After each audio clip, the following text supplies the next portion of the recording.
देखिए जगत गुरु तत्वदर्शी संत रामपाल जी महाराज के मंगल प्रवचन। परमात्मा ने ऐसे सुख दिए थे जो उनकी शरण में आए थे। 64 लाख से हुए थे कबीर परमेश्वर जी के। सन 1398 से सन 1518 तक 120 वर्ष परमात्मा इस पृथ्वी पर रहे। एक जनसाधारण की लीला की, जुलाहे का कार्य किया और एक परम संत की भूमिका की, तत्वदर्शी संत की भूमिका की। और जो भी उनकी शरण में आए उनके आशीर्वाद मात्र से उनको सुख होना शुरू हो गया। यानी परमात्मा की सतीथि को पुनः स्थापित किया परमात्मा कबीर परमेश्वर जी ने, और अधर्म का नाश किया। और वही उसके बाद फिर उन महापुरुषों को मिलते रहते हैं, वो आकर के उनके द्वारा फिर अपने धर्म का प्रचार कराते हैं। उनसे सुख होता है, जनता को भक्ति में आस्था बनी रहती है। तो अभी ये 50-60 वर्ष पहले तक पुण्यात्माओं, आप पिछला इतिहास देखो, कितना शांति से रहते थे लोग। दुखी को दुखी देखकर दुखी होते थे, उसकी मदद करते थे। एक घर में कोई अभाव होता किसी वस्तु का तो गांव इकट्ठा हो जाता था और भाई उसकी मदद करो, कोई किसी कारण से कोई उसके ऊपर आपत्ति आई है तो। और अब खुश होते हैं किसी का हानि होती है तो कितना कितना अब बिजली गिर गई और उन महापुरुषों के द्वारा स्थापित किया हुआ धर्म अभी तक चल रहा था। अब फिर दया करी है दाता ने, ये आप देख रहे हो, क्योंकि दास के जीवन में ये 61वां वर्ष चल रहा है। इससे पहले का भी समय देखा और वर्तमान का समय भी दास देख रहा है। दिन और रात की बिजली गिर गई है, इतना अंतर हो गया। अब परमात्मा अपने अंश अवतारों से भी अपने भी वो अंश अवतार भेजता है। जैसे आदरणीय नानक साहिब जी आए, पूरे पंजाब क्षेत्र में धार्मिकता को कूट कूट कर भर दिया। लेकिन 10वें श्री गुरु जी जो थे इनके, गुरु गोविंद सिंह जी, उसके बाद कोई संत गुरु ना रहा। केवल गुरु ग्रंथ साहिब को उन्होंने गुरु मानना प्रारंभ कर दिया। अपने अपनी डफली अपना अपना राग शुरू हो गया, शराब पीने लगे, मांस खाने लगे। अपने आत्मा जैसे गुरु ग्रंथ साहिब क्या है, ये तो एक विधान है भगवान का, और उस विधान को मेंटेन करने के लिए राजा की आवश्यकता होती है, संत की। तो जैसे हमारा विधान बना के छोड़ दिया और कोई प्रधानमंत्री राष्ट्रपति कोई बने नहीं, और यूं कहे जाके इस विधान को ही राष्ट्रपति मान लो, तो सब आप अपनी डफली बजाओगे, वो तो सारा बात बिगड़ जाएगी। तो उस विधान में जो भी नियम है उनका पालन करवाने वाले संत की आवश्यकता अवश्य पड़ेगी, और तब ये धार्मिकता बनी रही। ये दास का एक संत होने के नाते एक सलाह है और सच्चाई है। तो अब ये कितना अंतर हो गया उसी पवित्र धर्म में। मुसलमान धर्म चला उस समय भी, उसमें कोई ऐसा मांस और शराब का और तंबाकू का बिल्कुल समावेश नहीं था। और अब इसमें भी ऐसे ही बहुत बुराई करगी, मांस खाते हैं और तंबाकू पीना, ये तो आम बात हो गई है। तो पुण्यात्माओं, अब ये अधर्म का नाश होगा, नास्तिकता का अंत होगा और सब लोग धर्म की तरफ चलेंगे, क्योंकि अधर्म करके सब थक चुके हैं। शराब मांस तंबाकू पीकर थक चुके हैं, लेकिन इनको कोई विकल्प नहीं दिखता, क्योंकि समाज के अंदर ये बुराई घनी कर करगी और कदम कदम पर आगे साथी मिले हैं पीने और खाने वाले। तो अब ये दास जो ट्राई कर रहा है, कोशिश कर रहा है कि सबज समाज बनाए, और समाज ही बच्चे जो पुण्यात्मा हैं वही अधिक मात्रा में हो जाएंगे बीड़ी शराब मांस तंबाकू से दूर और सतभक्ति करने वाले। तो धीरे धीरे उन बुराई को हटाएंगे, अन्य को भी दूर करेंगे, वो भी देखम देखा फिर अच्छाई पर लगेंगे। जैसे देखम देखा ये बुराई सब में घर कर गई है। अब प्रसंग तो चल रहा है पुण्यात्माओं कि अब ये जो समय है ये इन 4 युगों की करीब है। सतयुग, त्रेता, द्वापर की और इस कलयुग की। अब ये वो कहते हैं ना, प्राइम टाइम है भक्ति का, मोक्ष कराने का। सतयुग, त्रेता, द्वापर में प्राणी वैसे ही बहुत सुखी थे, अच्छी आत्माओं का जन्म होता है। तो वो जो भी भक्ति शास्त्र विरुद्ध भी कर रहे होते हैं तो भी उनको सुख होता है। तो वो ये समझ बैठते हैं कि जो साधनाएं हम कर रहे हैं इन्हीं से हमें लाभ हो रहा है। जैसे ये दास पहले भगवान श्री कृष्ण भगवान विष्णु, भगवान शंकर जी, बाबा श्याम जी, हनुमान जी और भी जो भी देवी देवता हमारे पवित्र धर्म में हमें पूज्य बता रखे थे, सबकी पूजा करते थे। और वो अब पता चला वो तो शास्त्र विरुद्ध साधना थी, जिससे लाभ होना ही नहीं, हो ही नहीं सकता। और फिर भी बहुत से ढेर सारे सुख अपने जीवन में हो रहे थे। हम ये सोच बैठे थे कि इन्हीं साधनाओं से हमें लाभ हो रहा है। अब पता चला कि उन्हीं पूजाओं को करने वाले हमारे पड़ोस में, गांव में, उनके सर्वनाश हो गए। कभी बुद्धि नहीं गई कि ये भी वही पूजा करते हैं और इनका कति नाश हो गया और हमें कैसे लाभ मिल रहा है। वो प्रारब्ध कर्म ही हमें प्रफुल्लित हो रहा था। जिनके प्रारब्ध में पाप थे वो पाप उनको कैर तोड़ रहे थे, जिनके प्रारब्ध में सुख थे, पुण्य कर्म थे, उनको फल मिल रहे थे। पूजा दोनों ही एक जैसी कर रहे थे। अब ये पता चला कि जो साधनाएं हम कर रहे थे उनके प्रतिफल से हमें कोई सुख नहीं था। ये हमारे पुण्य संस्कार थे, पिछले जन्म के संग्रहित जो प्रारब्ध बनाकर हमें दिए गए थे, वही प्रफुल्लित हो रहे थे। और एक ऐसे भी देखे हमने जो राम नाम का आसपास भी नहीं, गुट्टी लावें, सारा दिन बकवाद करें, ताश खेल रहे, कोई राम नाम का जिक्र करे, उसका मजाक करें, और उनके ठाठ हैं, उनकी गाड़ियां चलती हैं, ट्रक चलते हैं, और वो कुछ भी ना कर रहे। तो अब पता चला तत्व ज्ञान की रोशनी में कि वो सर्व उनको प्रारब्ध ही प्राप्त है। आगे उनका भट्ठा बैठेगा एक कदम, जब तक पिछले जन्म की बैटरी चार्ज है इन्वर्टर की। जिस प्रकार इन्वर्टर की बैटरी चार्ज है और फिर चार्जर लगा नहीं रखा, तो वो जब तक उसकी क्षमता है उसके अंदर वो चलती रहेगी, काम करती रहेगी, और फिर एक ही दम वो सब डाउन होगी बैटरी, सब लाभ बंद हो जाएंगे। ठीक इसी प्रकार जिन पुण्यकर्मी प्राणियों के पिछले पुण्य उनके साथ हैं, आज वो कति सुखी दिखाई देते हैं, और वो भक्ति भी ना करते, वो भक्ति भी नहीं करते, और करते हैं तो शास्त्र विरुद्ध कर रहे हैं, और वो फिर भी सुखी नजर आते हैं। तो उनको ये भ्रम हो चुका है कि हम जो पूजाएं करते हैं ये हमारी इस भक्ति के प्रतिफल में मिल रहे हैं, तो ये उनकी भूल है। इसी प्रकार सतयुग, त्रेता, द्वापर में सभी प्राणी, वो बहुत पुण्यकर्मी प्राणियों का जन्म उन युगों में होता है, तो उनके पूर्व जन्म के संस्कारों से उन्हें फल लाभ मिलते रहते हैं। वो सोचते हैं हम सुखी हैं इसी साधना से, तो उनको कोई कहे कि ये पूजा छोड़कर ये करो, वो नहीं मानते। दूसरा कारण उस समय क्या रहा कि उस समय शिक्षा नहीं थी। शिक्षा के अधिकारी केवल एक ब्राह्मण वर्ण के व्यक्ति होते थे, वही पढ़ते थे, वही अपने बच्चों को शिक्षा देते थे आध्यात्मिक ज्ञान की। अध्यात्म संस्कृत के पढ़ने का किसी को अलाउड नहीं करते थे। वैसे पाठशालाओं में पढ़ा जरूर जाता था, लेकिन अध्यात्म मार्ग का ज्ञान उनको नहीं दिया जाता था, ना उनको अधिकार होता था सदग्रंथों को पढ़ने का।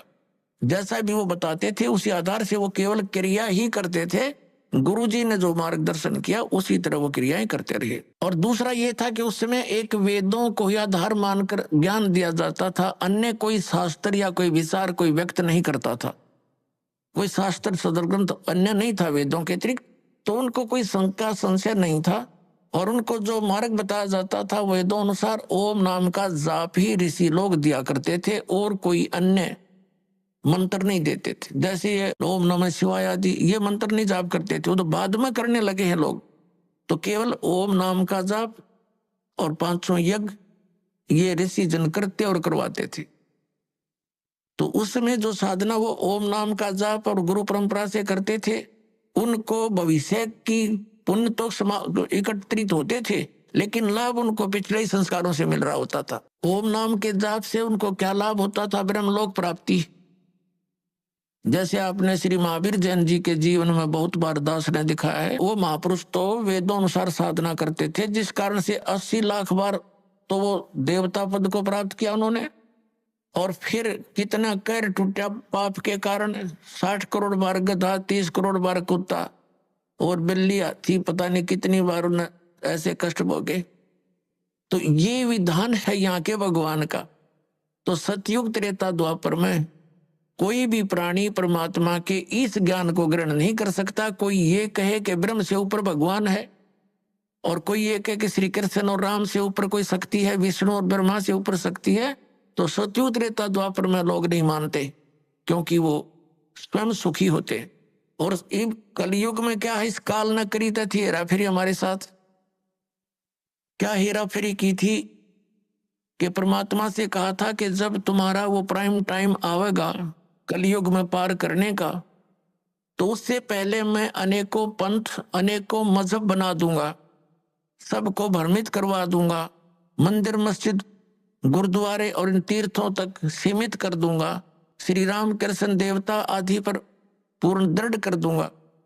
और जब तेरा कोई संत आएगा, तेरा अवतार आएगा इस अज्ञान का नाश करने के लिए, तो उसकी कोई नहीं सुनेगा। इसलिए काल ने कलयुग का समय परमात्मा से मांगा था कि कलयुग में आप कितने ही प्राणी मुक्त करा लेना। परमात्मा को पता था, कबीर परमेश्वर जी को, कि सतयुग त्रेता द्वापर में ये प्राणी दुखी नहीं होंगे, इनके पुण्य इनके साथ रहेंगे, ये मेरे विचारों को कतई नहीं मानेंगे। और कलयुग में काल ने चाल चली थी कि इनको नास्तिक कर दूं, ये भक्ति चाहे ही नहीं, कोई आवे तो उनका संदेश वाहक परमात्मा का, तो ये सुना ही नहीं। जैसे पूरा चीन नास्तिक हो गया, पूरा रूस नास्तिक हो गया। काल का ये दाव था कि भारतवर्ष को भी नास्तिक कर दूं। इसके लिए इसने कौन से कदम उठाए? पहले तो बुद्ध धर्म की शुरुआत की। बुद्ध धर्म के ऊपर परमात्मा ने दया करी, आदि शंकराचार्य को भेजकर उस बुद्ध धर्म को बंद किया और अपना धर्म चला दिया। काल भगवान ने उसको भी गिरफ्त कर लिया। उसने श्री कृष्ण, श्री राम, श्री शंकर जी को सुप्रीम पावर बताकर हमारे ऊपर ये पूरी साधनाएं थोप दी, और फिर साथ में ये तीर्थों और ये धामों की पूजाओं पर लगा दिए, बंदरों की पूजाओं पर। अब परमात्मा बड़े दयालु हैं, ये भी उनका एहसान है श्री आदि शंकराचार्य जी का कि उसने हमें नास्तिक होने से बचा दिया। यदि बौद्ध धर्म भारतवर्ष में फैल जाता तो चीन जैसी दशा आज हमारी होती, हम राम नाम बोल भी नहीं सकते थे। लेकिन बात वही की वही रही, आसमान से गिरे, खजूर पर अटक गए। लेकिन इतना अवश्य रहा कि हम धार्मिकता की तरफ अग्रसर रहे।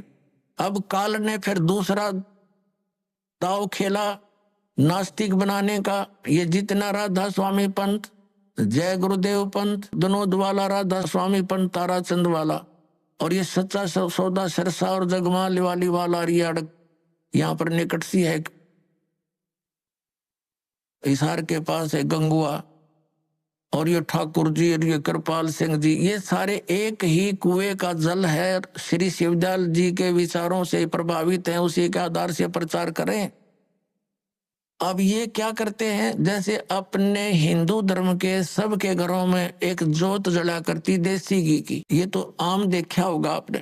तो इन्होंने राधा स्वामी, धन धन सतगुरु वाला ने, जय गुरुदेव वालों ने, ये ताराचंद वाला ने वह भी बंद करवा दी। नौका ये जोत नहीं जलानी, हमने तो अंदर जोत जलाएंगे।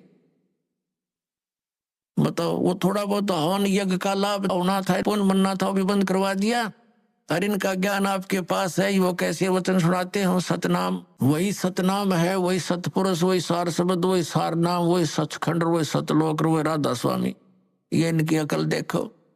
इन ज्ञान तो सब सदग्रंथों से अलग कर दिया। इनकी एक और थ्योरी है। इनके महापुरुष कहते रहे हैं कि हमने वेदों और गीता को पढ़ने की आवश्यकता नहीं, हमारा ज्ञान तो इनसे आगे का है। जो थोड़ा बहुत गीता जी को नित्य पाठ करके ज्ञान यज्ञ का लाभ मिलना था, वो बंद करवा दिया। इन ग्रंथों से नफरत करवा दी। तो ये पक्के काल के दूत थे। अब कुछ वर्षों के अंदर आप देख लेना, अगर ये नहीं इस मार्ग पर लगे तो सब नास्तिक हो जाएंगे, चीन जैसी स्थिति हो जाएगी इन लोगों की। लेकिन अब परमात्मा दया करेंगे, सबको ये ज्ञान स्वीकार करना पड़ेगा, नहीं तो इस मनुष्य जीवन को नाश करके वो बहुत कष्ट उठाएंगे जो इस ज्ञान को स्वीकार नहीं करेंगे। दास कोई उनकी बुराई में नहीं बोल रहा। इस दास को ये पता चल गया कि ये सभी हम एक पिता की संतान हैं, और यहाँ का जो काल भगवान है वो नहीं चाहता कि इनको यथार्थ ज्ञान हो। सदग्रंथ हमारे पास है, और गुरु हमने बना रखे। हमारे हिंदू धर्म के गुरु हमें नहीं बता पाए सदग्रंथों में क्या प्रमाण है, इसके विरुद्ध लोक वेद सुनाकर हमारा बट्ठा बैठा दिया इन्होंने। तो दास का उद्देश्य सभी पुण्यकर्मी प्राणियों से है, यही है कि आप जी सच्चाई को ग्रहण करें, पूरा अच्छी तरह जांच करें जो दास शब्द बोलता है, और फिर इस तत्व ज्ञान को ग्रहण करें और अपना कल्याण करवाएं।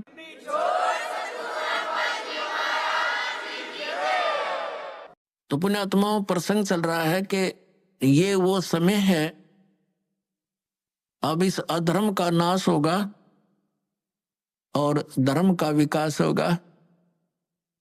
धर्म और धार्मिकता शास्त्र अनुकूल साधना करने से ही ऊपर उठेगी।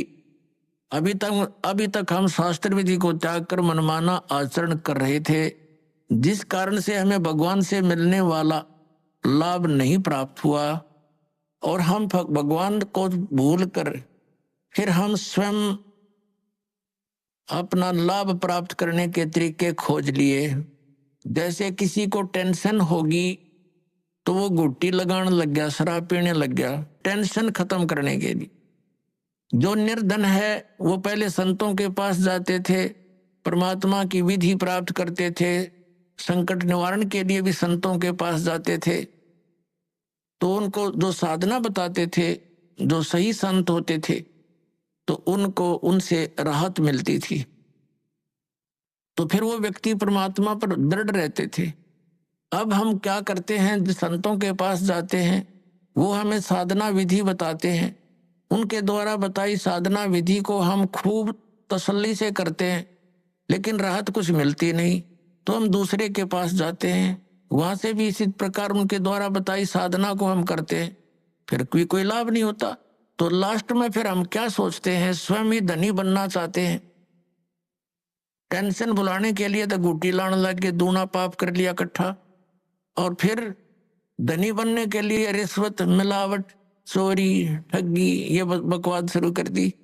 तो ये दूने पाप के भागी बनेंगे हम, उनसे लाभ तो होना ही नहीं। जैसे मान लीजिए किसी व्यक्ति ने 2 नंबर का काम करके, मिलावट करके, या 2 की वस्तु को 20-50 में बेचकर पैसा इकट्ठा भी कर लिया, तो फिर उसके साथ क्या बनेगी? या तो कोई बालक बीमार हो जाएगा, या कोई स्वयं को ऐसा रोग लग जाएगा, वो सारा पैसा भी जाएगा, और वो उस पैसे को 2 नंबर से इकट्ठे करने का जो पाप था वह उसके लिए शेष रह जाएगा। एक व्यक्ति ने बताया कि जी मैं बहुत नालायक व्यक्ति था, ऐसे मेरी कोई दुकान थी, बहुत पुराने समय की बात है, जब ये टेप रिकॉर्डर चले थे। वो कह रहा था उसका रिफल जो था इस कैसेट का, एक ऑडियो कैसेट डाली थी, टेप में चला करता, वो ला करता मैं तोल के भाव थे, और मुझे टोटल वो सारा कुछ 2 रुपए में पड़ता था।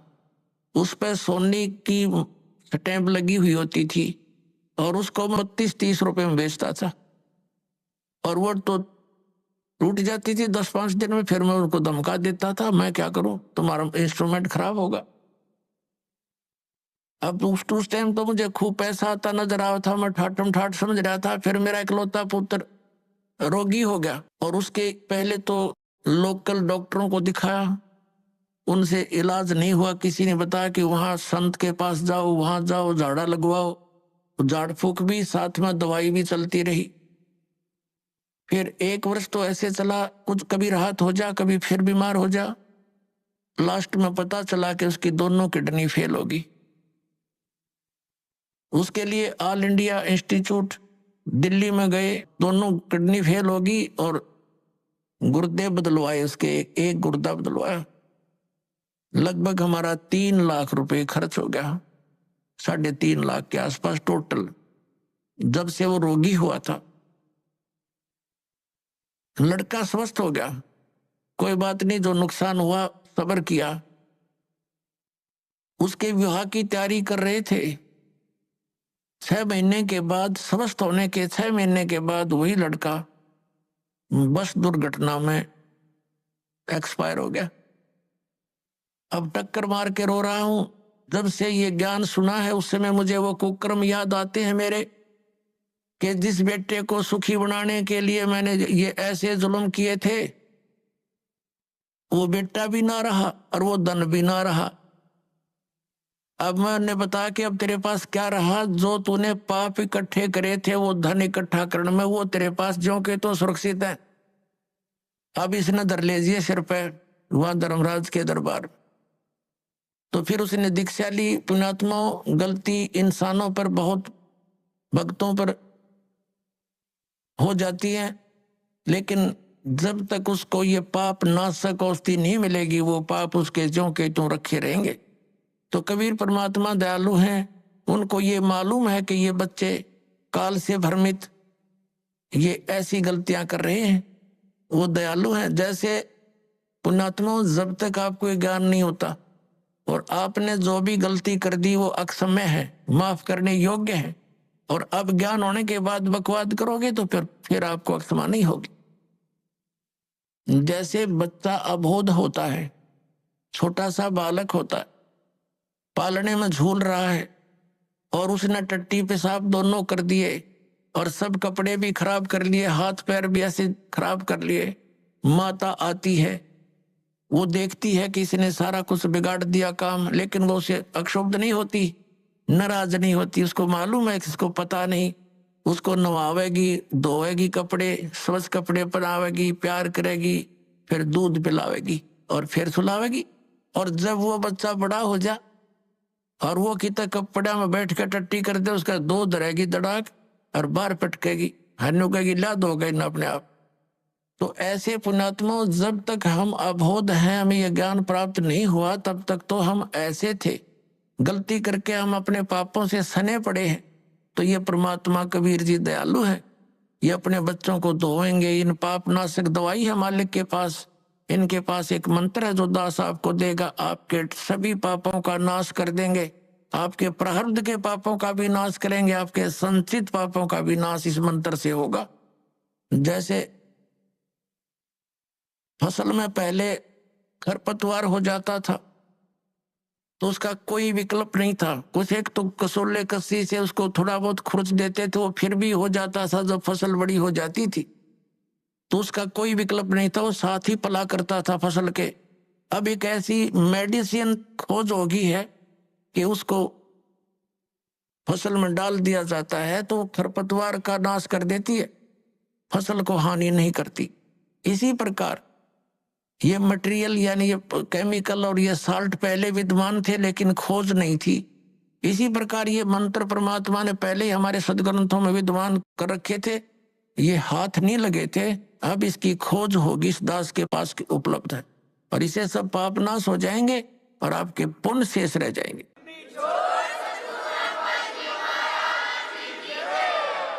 और हम तभी परमात्मा प्राप्त कर सकते हैं जब हम पाप रहित हो जाएंगे। और यहाँ का विधान है, ब्रह्म परब्रह्म ब्रह्मा विष्णु महेश और अन्य देवताओं का जैसे कर्म करोगे वैसा ही फल मिलेगा। पाप आपके अलग लिखे जाते हैं, पुण्य अलग लिखे जाते, और दोनों को ही आपको फल मिलता है। दोनों का पुण्यों के लिए स्वर्ग महास्वर्ग, फिर यहाँ के छोटी मोटी सुविधा, राजा या अच्छी कोई पोस्ट, और नरक ये भी पैरेलल मिलेगा। कुत्ते गधे सुअर की योनि ये भी अवश्य भोगनी पड़ेंगी, लेकिन कबीर परमेश्वर की शरण में आने के बाद आपको अब ये पापों का दंड नहीं भोगना पड़ेगा।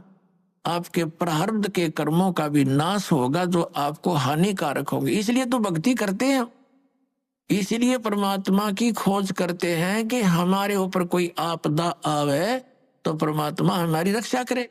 और जब वो आपदा भी आ रही है तो फिर प्रोटेक्शन क्या हुआ उस साधना का जो हम करें। जैसे हमने कोई शेड या झोपड़ी मकान बना रखा है, उसका उद्देश्य क्या है कि गर्मी सर्दी वर्षा से हमारी रक्षा करे। और जिसने हमने बना रखी है झोपड़ी या मकान और वो सारा पानी भी अंदर ही आ रहा है और धूप का भी असर ऐसे पैरेलल है, तो वो कुछ भी प्रोटेक्शन नहीं आपका।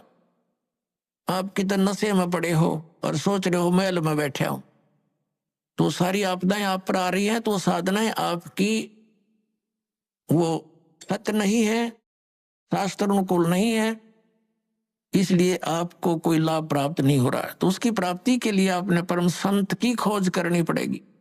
और इन्हीं मंत्रों और साधनाओं को जो दास देता है, अन्य कोई व्यक्ति देवेगा, उससे कोई लाभ आपको प्राप्त नहीं होगा, क्योंकि अनअधिकारी से कोई भी कार्य सफल नहीं होता। जैसे एक सिंपल सी बात है, आप जी पासपोर्ट बनवाते हैं विदेश जाने के लिए, यदि वो डुप्लीकेट बना दिया जाता है तो आप भी दोषी और बनाने वाला भी अपराधी, दोनों को सजा मिलेगी।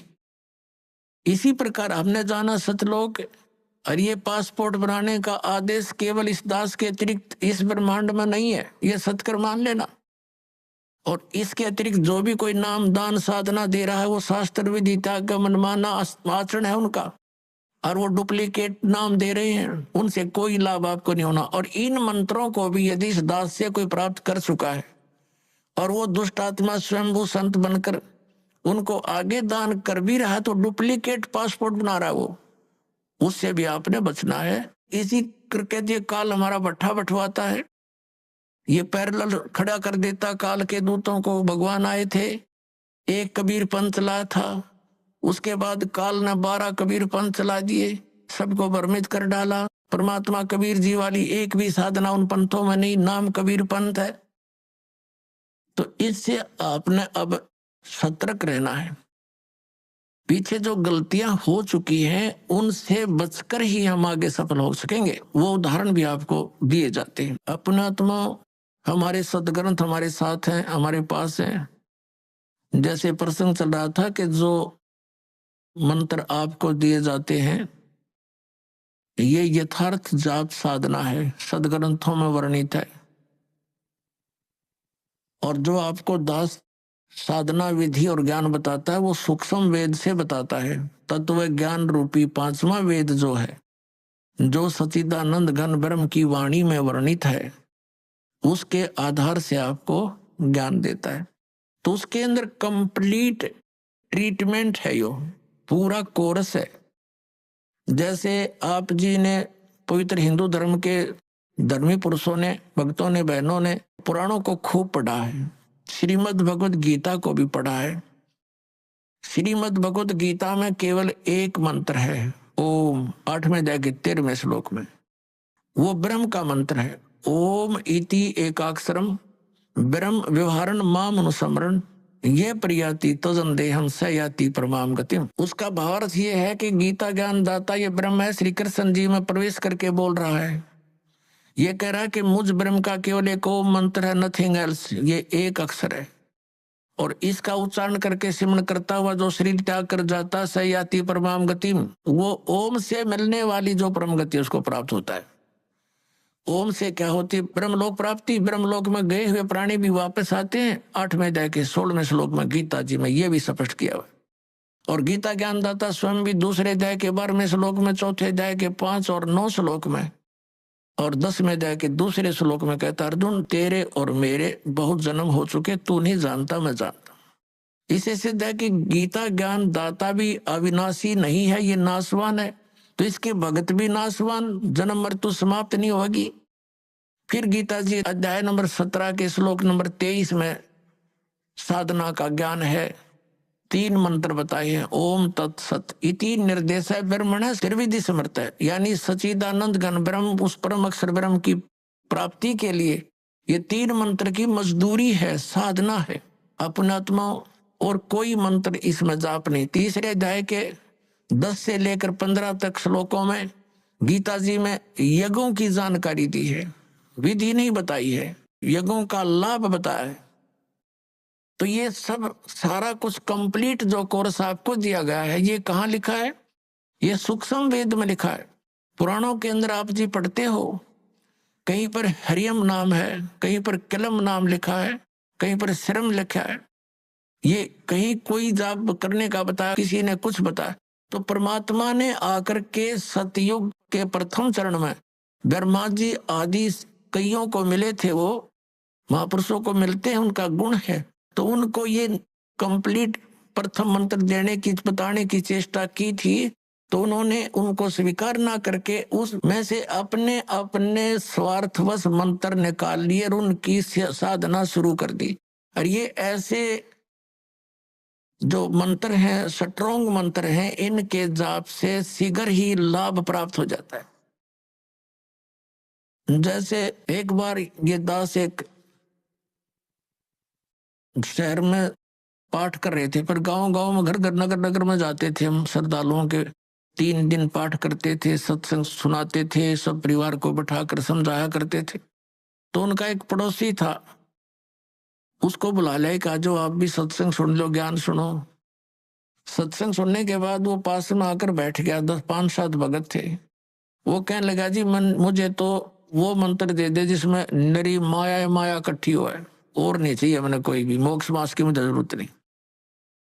तो ये इस टाइप के व्यक्ति हैं। वो उन्होंने ऐसा ही कर लिया पहले, जैसे एक मंत्र सेलेक्ट कर लिया, किलम, इसकी साधना करी, इसे सिद्धियां आ गई।